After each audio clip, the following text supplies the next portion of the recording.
ಸುದ್ದಿ ಸಂಜೆಗೆ ಸ್ವಾಗತ. ನಾನು ರಕ್ಷಿತಾ ಆಳ್ವ. ಏಕಕಾಲದಲ್ಲಿ ಟ್ವಿಟರ್ ಖಾತೆ ತೆರೆದು ಕ್ಯಾಂಪಸ್ ಫ್ರಂಟ್ ಆಫ್ ಇಂಡಿಯಾವನ್ನ ಪ್ರಮೋಟ್ ಮಾಡ್ತಾ ಇದ್ದ 4 ಹಿಜಾಬ್ ಸಂತ್ರಸ್ತೆಯರು ನವೆಂಬರ್ ತಿಂಗಳಲ್ಲಿ ಬಾಬರಿ ಮಸೀದಿ ತೀರ್ಪಿನ ವಿರುದ್ಧ ಟ್ವೀಟ್ ಮಾಡಿರೋದು ಇದೀಗ ಬಹಿರಂಗವಾಗಿದೆ. ಇವರ ಪ್ರತಿ ಟ್ವೀಟ್ಗೆ ಸಿಎಫ್ಐ ರಾಷ್ಟ್ರಾಧ್ಯಕ್ಷ ರೀಟ್ವೀಟ್ ಮಾಡಿದ್ರು.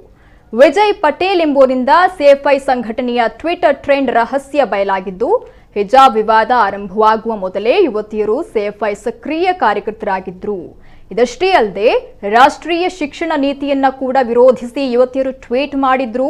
ಇನ್ನು ಅಲ್ಮಾಸ್, ಮುಸ್ಕಾನ್, ಅಲಿಯಾ ಸಾದಿ ಮೊದಲಾದವರ ಟ್ವಿಟರ್ ಹಿಸ್ಟರಿಯಿಂದ ಸಾಕಷ್ಟು ಸಂಗತಿಗಳು ಬಹಿರಂಗವಾಗಿದ್ದಾವೆ. ಮತೀಯವಾದಿ ವಿಚಾರಗಳನ್ನೇ ಟ್ವೀಟ್ ಮಾಡ್ತಾ ಬಂದಿರುವ ಈ 3 ಯುವತಿಯರು ನವೆಂಬರ್ 21ರಂದು ಮಸೀದಿ ಮೈಕುಗಳನ್ನು ಸಮರ್ಥಿಸಿ ಟ್ವೀಟ್ ಮಾಡ್ತಾರೆ.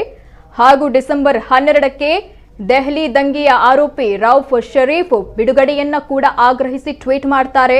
ಆ ಬಳಿಕ ಡಿಸೆಂಬರ್ 24ರಂದು ಉಡುಪಿಯಲ್ಲಿ ಹಿಜಾಬ್ ಹೋರಾಟವನ್ನ ಆರಂಭಿಸಲಾಗುತ್ತೆ.